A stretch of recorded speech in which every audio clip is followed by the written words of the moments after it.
Welcome to Think Queerly. I'm Darren Steele, a writer, a transformational coach, and this is a humane thought leadership podcast for change makers and queer thinking creatives. On the show, I share my philosophy of human-heartedness. Inspired by my ongoing study of the Tao Te Ching, human-heartedness is a way of being in integrity that improves open-mindedness, reduces contention, and increases kindness, compassion, and understanding for the common good. To put these values into practice, I offer insights and strategies based on neuroscience so that you can become more skillful in all areas of life and enjoy more peace of mind, freedom, and happiness. And that is what we're going to be practicing here today, a personal evolution process to make the best choice between what might seem like very polar, very disparate opposites. So I'm calling today's personal evolution process, when you're stuck between two difficult choices, which one do you make? You ever found yourself in that kind of a situation where both options seem really good? They almost seem to have the same amount of pros and cons. Well, one of my clients was actually dealing with this particular issue. They were lamenting the fact that they kept prioritizing choosing their social life over their work commitments. And they're self-employed, they're an entrepreneur. So this is one of the benefits of being self-employed. You can come and go as you please. But if you don't know exactly why you want to be doing what you need to be doing, why you want to park yourself in that chair and get your work done, it might be too easy to be distracted by fun stuff like summer, hanging out with friends, going out to restaurants. I mean, who doesn't want that, right? So, of course, with the reduction of some of the COVID-19 restrictions that happened in Ontario in the summer, and the fact that the weather was just so really beautiful here in Ontario and in Toronto, all that my client wanted to do was just to ditch work, go sailing, hang out with friends, enjoy a beer on a patio, and book extra long weekends to go camping. I mean, like I said before, can you blame them? I mean, it's like, why didn't they invite me? Now, of course, the challenge they were facing as a self-employed entrepreneur is that they were giving up too much of the time they committed to work. And they weren't meeting personal targets, financial targets that they had set for themselves. They also weren't meeting the targets that they had established for themselves for how much they wanted to grow within their business and within their industry. You know, they are, like anyone that's running their own business, concerned about profitability and concerned about bringing in new clients, building new business, and also looking towards things like retirement. Will this business allow them to retire when they want to, and in the way in which they're going to feel most comfortable? So in one of our sessions, they asked me, how can I make a choice that I'll feel good about between work and between play?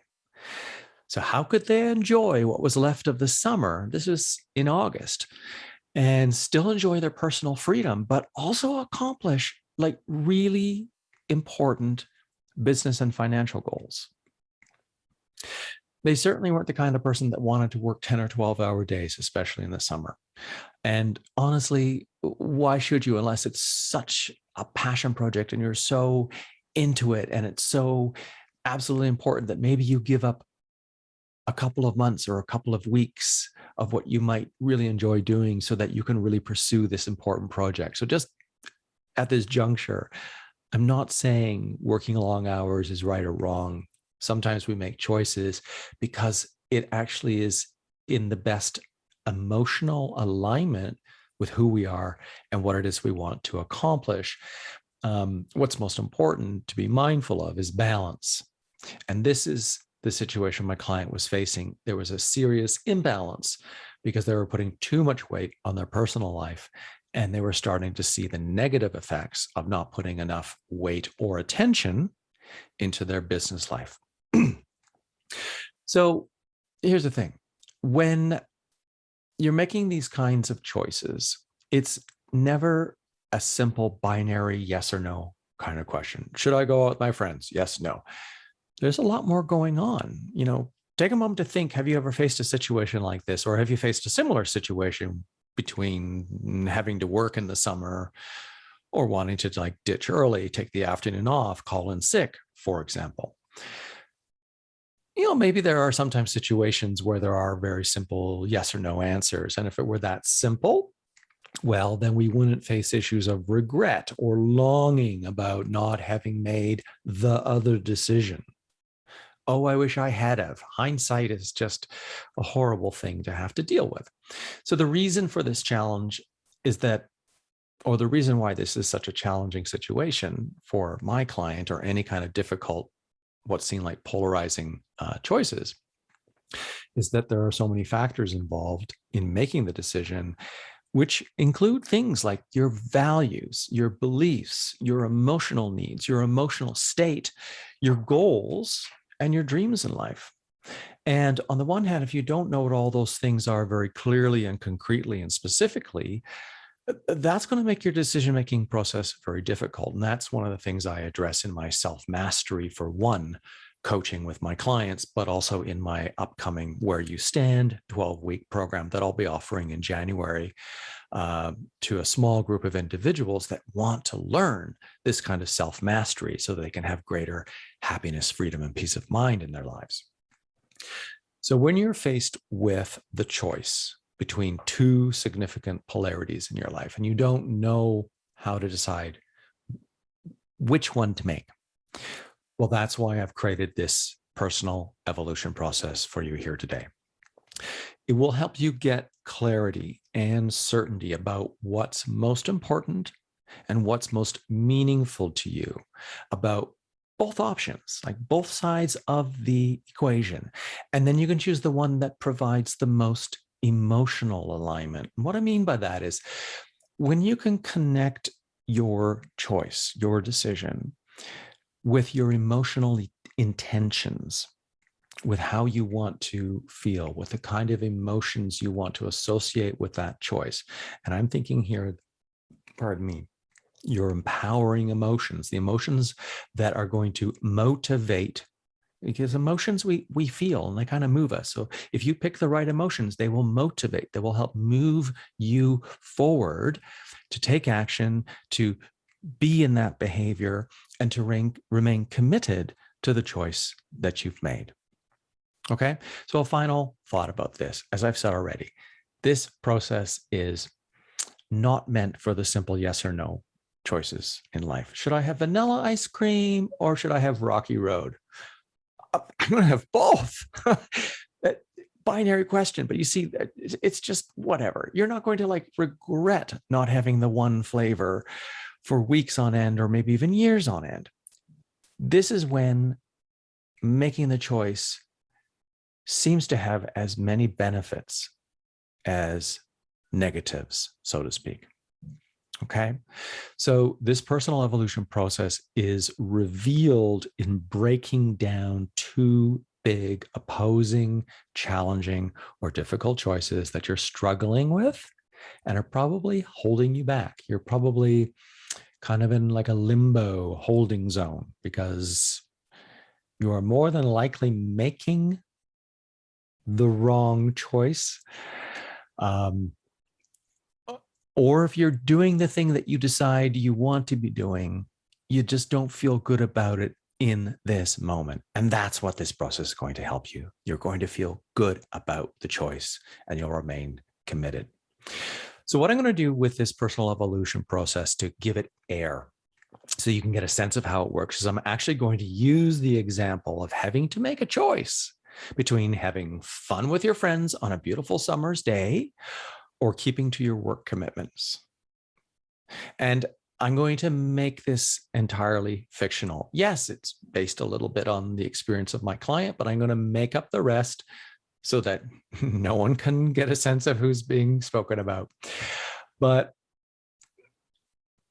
you need to, or I'll just ask you to imagine yourself in a situation like this, where you have to make this important decision that you've been failing to make or that you've been refusing to make for some time. Okay.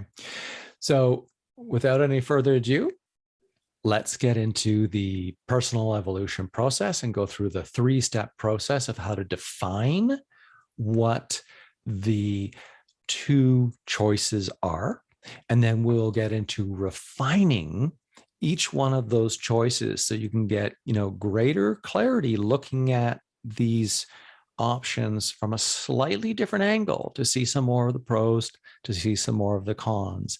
And then finally, step 3 will be the alignment process, so that we're going to be able to determine what emotional states will best serve you, keep you committed and motivated, and how you can get into those core feelings of freedom, peace of mind, and happiness. And then I'll finally help you through a sentence stem exercise that's benefit-oriented, that will help you really key in to the commitment to that choice. Okay, so here's how you can make the best choice between polar opposites. You're going to ask yourself the following questions. This is step 1, the define part of the personal evolution process. I'm going to take you quickly through the questions, and then I'm going to repeat the process with the example. So in the define process, you're going to write a brief description about the situation that you find yourself in. Like in this case, it is wanting to enjoy the summer instead of working. How did you get to this point? And how are you now confronted with this situation? And how is it affecting you? You'll ask yourself what's most important relating to each of these apparently opposite choices. So what's most important and meaningful and valuable to you? And then you're going to imagine that you made your choice between the 2 options. You've picked one. You're going to describe how making that choice makes you feel. You're going to get into describing the emotion or the feelings that that choice satisfies within you. And then as the final question for the define process, you're going to imagine the opposite. Imagine you've made the opposite choice. Describe how making that choice makes you feel, and describe the emotion or feeling that that choice satisfies within you. So you can probably get a sense of seeing, understanding that you're just putting these things down on paper or typing them into a Word document or what have you, so that you can really see them concretely in front of you. And then from there, we're going to go into step 2, the refine process, and we're going to work on what we've already written down. So you're going to review your answers to what you just answered, the last 2 questions in step 1. Which choice feels the most important to you? Okay, so you wrote out that you've made the choice, and then you wrote out that you made the opposite choice. Of those 2, because you've taken the time to write them down and describe the emotions, which choice feels the most important to you? It could be a gut feeling. It could be an intellectual feeling. It could be a really cognitive, connected to emotional feeling. You might feel like, yeah, this is the right choice for me. However, wherever you feel it is totally your thing. But then ask yourself, what is the benefit of committing to that choice? What is the benefit of committing to that choice? Why would you want to do that? And then we're going to turn it around. You'll ask yourself, what are the consequences of not making that choice? And then finally, you'll ask, if I don't make that choice, will I seriously compromise my peace of mind, happiness, or freedom in any way that I might regret in the future? These are really good, important questions of alignment. You're really getting into who you are at a feeling level, and our feelings are what really compel us forward. As I said earlier, our emotions are our motivation, whether those emotions be, feeling fear and dealing with that, or whether those emotions being experiencing joy and wanting to move towards or feel more of that. So the final step, step 3, is the alignment. So based on the decision that you made in step 2 in the refinement process, What's the core feeling? What's the dominant feeling or emotion that you've aligned with that choice? And describe how making that choice gives you peace of mind, happiness, and freedom. So I've made this choice, and that gives me peace of mind because that makes me feel happy in this way and in this way and in this way. I feel freedom because of this choice. Reason A, reason B, reason C, whatever you want to write. Now, what can you say? And what can you do? And what can you think that will make it easy for you to commit to that decision? What are you saying to other people that demonstrates your commitment to that choice? And then finally, you're going to complete a sentence stem. And that's where I give you a part of the sentence, ... You fill out the rest. And it's a benefit-oriented process that combines your answers from the previous questions. So for example, you'll complete this sentence stem. I commit to, and then you'll write out what your decision is. I commit to my decision because it will make me feel ... whatever your answer is. Okay, so let's make this real. If you're good to go, you can stop the podcast, you can come back, pause the video, download the PDF, and start working on it. And just a note before I go through, really giving this process some life with a real world example or a fictitious real world example, whatever. Take your time with this. If you feel any kind of stress or frustration working through this exercise, just take a break. Come back and do this when you are relaxed, because if this is a really important decision you have to make, there may be some tension, there may be some emotional frustration, there may be some nervousness, there may be some stress, there may be some threat. And we want to make sure that you're in your prefrontal cortex, you're in your logical part of your brain, really reasoning through, but then using your logical brain to sort of connect with, I know our feelings aren't necessarily here per se, but that's where we tend to think where they are, right? Or feel where they are, but so that you're really connecting thoughts, logical thoughts, with feeling states. That's a powerful self-awareness and a powerful aspect of one's self-mastery. Okay. So the first question, to write a brief description about the situation that you find yourself in and how you got to this point. So here's the fictitious example. My client says, I want to go out with my friends and enjoy the summer, but I also want to stay committed to my business goals and obligations and to achieve my financial goals that I set out earlier this year. I've been prioritizing a lot of long weekends. I've been connecting with friends for social events during the week, and it makes me feel great and I feel free, and freedom is my number one value. I love it, but I'm falling behind in my work and I'm getting stressed because I'm overwhelmed and I have too much to do. And I'm often getting important tasks done at the last minute, and I'm rushing, and I found myself almost missing a few deadlines. That's a great example of how you got to this point, and now the decision with which you are confronted. Like, there are some possible repercussions that could be quite challenging if the person doesn't make a decision about what to do here and how to manage the decision and how they're going to go forward. So the next question for deepening your understanding, is to ask yourself, what's most important to me relating to each of these polar opposite choices? In other words, what's most important, meaningful, or valuable to you about these polar opposites? So here's the fictitious example. Well, obviously, I want to find a better balance so that I can get my work done and then have fun with my friends without feeling guilty about stopping work, or without feeling guilty about spending time with my friends. Summer is so short in Canada, and I want to prioritize being outdoors and working less in the better weather. I love to have fun and be out in nature and connect with friends.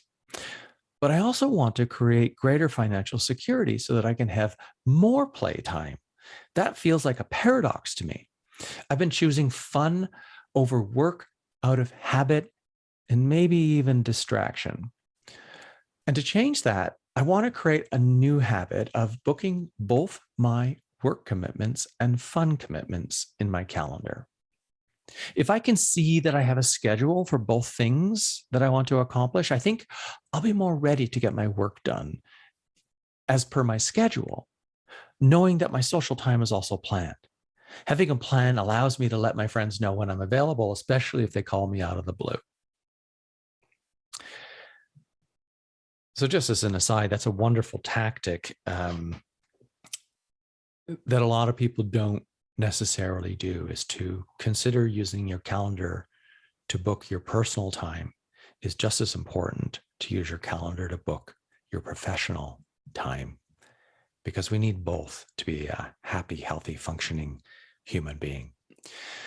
So the next question is, imagine that you made your choice between one of the two options. Describe how making that choice makes you feel, and describe the emotion or the feeling that that choice satisfies within you. So here's the example. If I choose to prioritize enjoying the summer and doing less work, I'd feel free and at ease without any obligations to be stuck inside, wishing that I were outside, looking at pictures on my wall of my friends, or being out on the water. I could do what I want when I want. So the final question is to imagine the opposite choice. Describe how making that choice makes you feel and the emotions or the feeling that are satisfied within you. So here's this answer.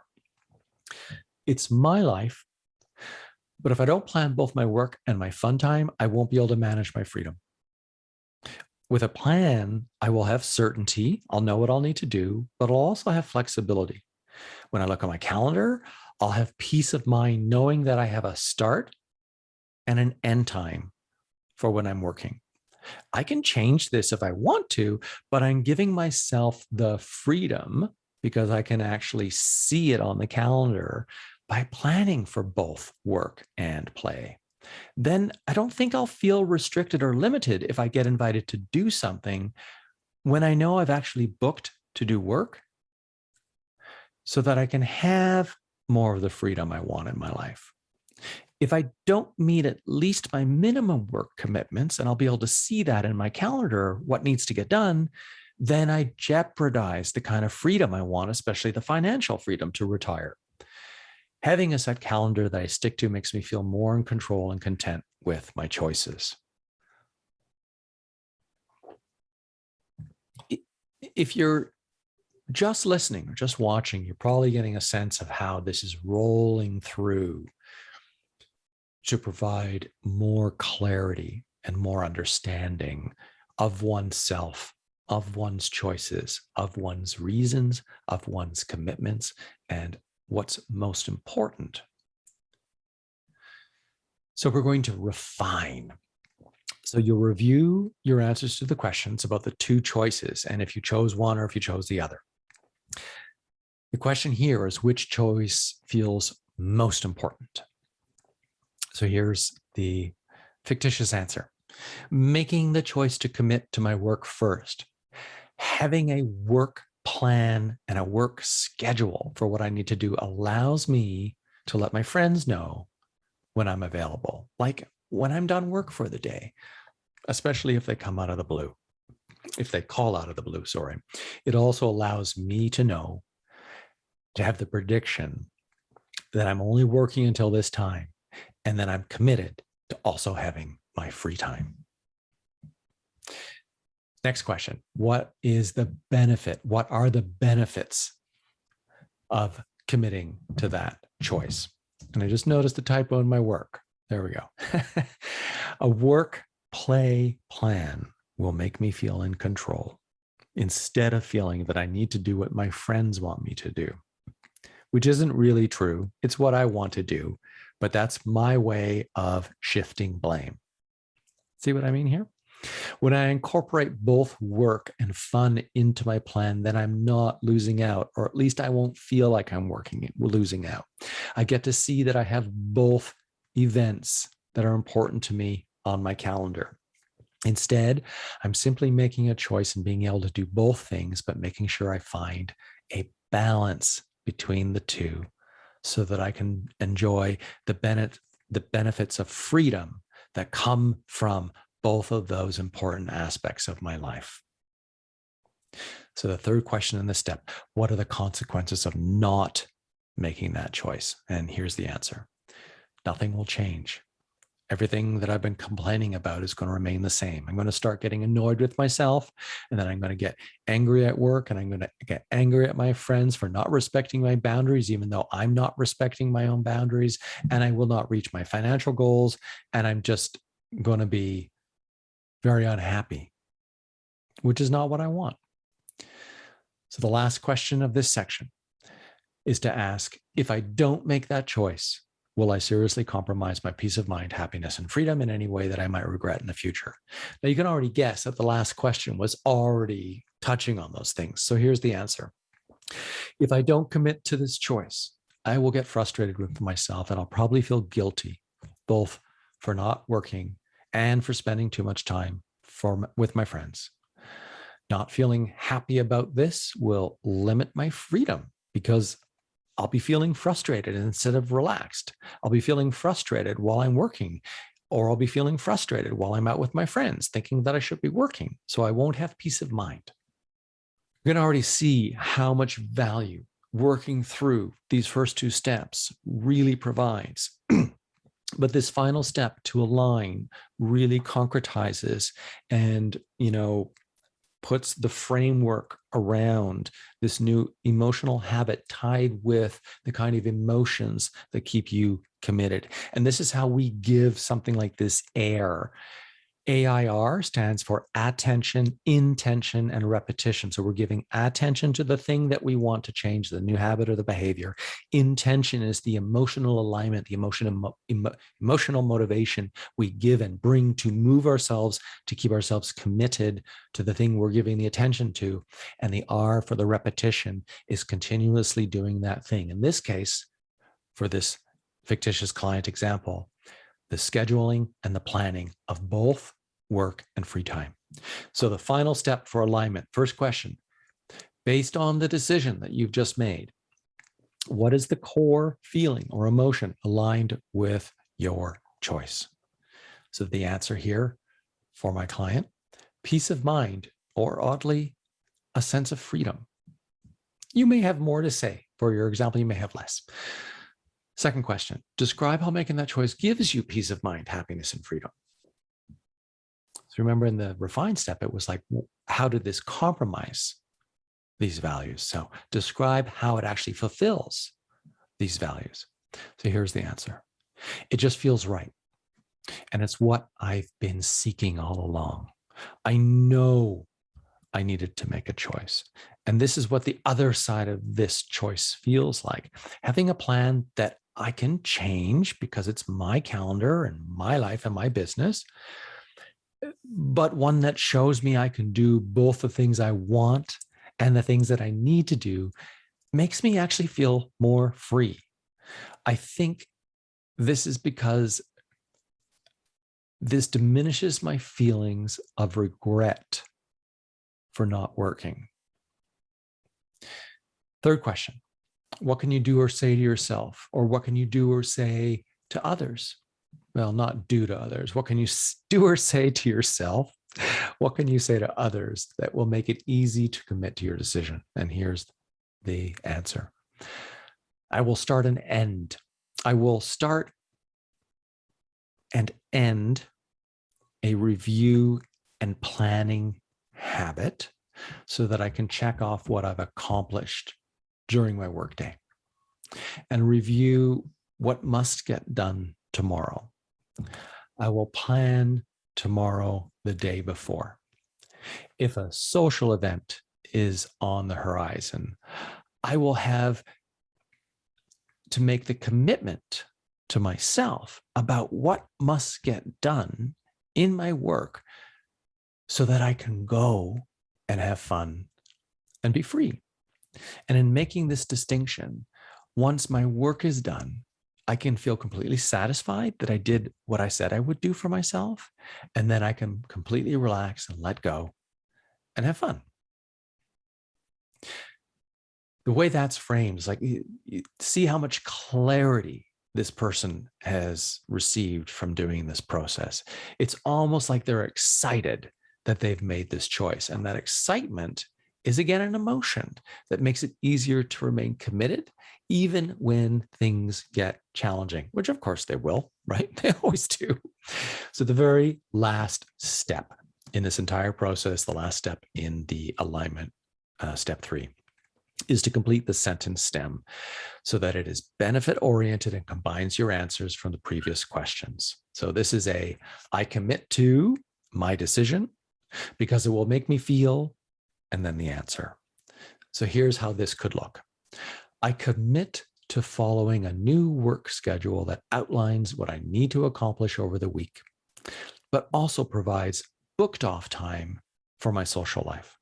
I'm doing this because it gives me the peace of mind and contentment of knowing that my work commitments are just as important as my social life. Now, that is something that you could not use as an affirmation, but you could write it out on a piece of paper. You could put it on a Post-it note and put it up on the side of your wall where you're working. I have 4 Post-it notes currently beside me here, and just some information that I'm pointing to on the wall that I really need to see all the time to remind me of a couple really important things.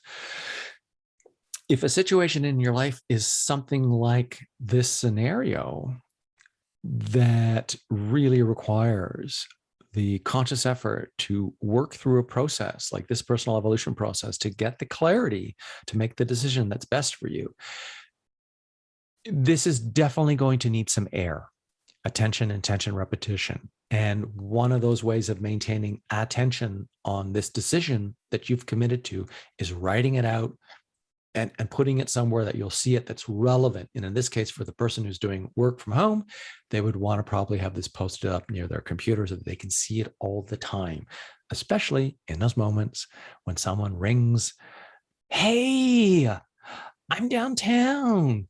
Do you want to go out?" Well, that person will then have the option to decide what they want to do. Do they want to answer the phone? Do they want to have the phone turned off? Do they want to have the phone out of the office? Do they want to answer the phone and say, "It's so great to hear from you. I've got a couple more hours of work to do. Can we meet up at whatever time?" Or, "You know what? This has been a really great day. I've got a lot accomplished. I don't actually have a lot on the go tomorrow. I can move over this task to tomorrow because I'd love to see you, and I can actually do it without feeling guilty, and I won't be compromising my freedom." When we have that kind of clarity, then we have the prediction and the responsibility to assess a situation and make a choice. Make a choice that serves us based on choices we've made previously. And that is self-mastery. That's what these personal evolution processes help you to do. I trust this has been helpful. I know it's been a longer episode. Take your time, be kind to yourself in doing this process. And as a reminder, as a premium member of Think Extra Queerly, because you're a member if you're watching this, if you have a question about today's personal evolution process, then I invite you to ask me a question using the AMA, the Ask Me Anything feature. And you can find that with your connection to through the through the premium podcast feed that you're watching on your podcast, that you can go to the show notes, and then you'll find an AMA option for you to do that. If you're not able to do that, then just please send me an email directly.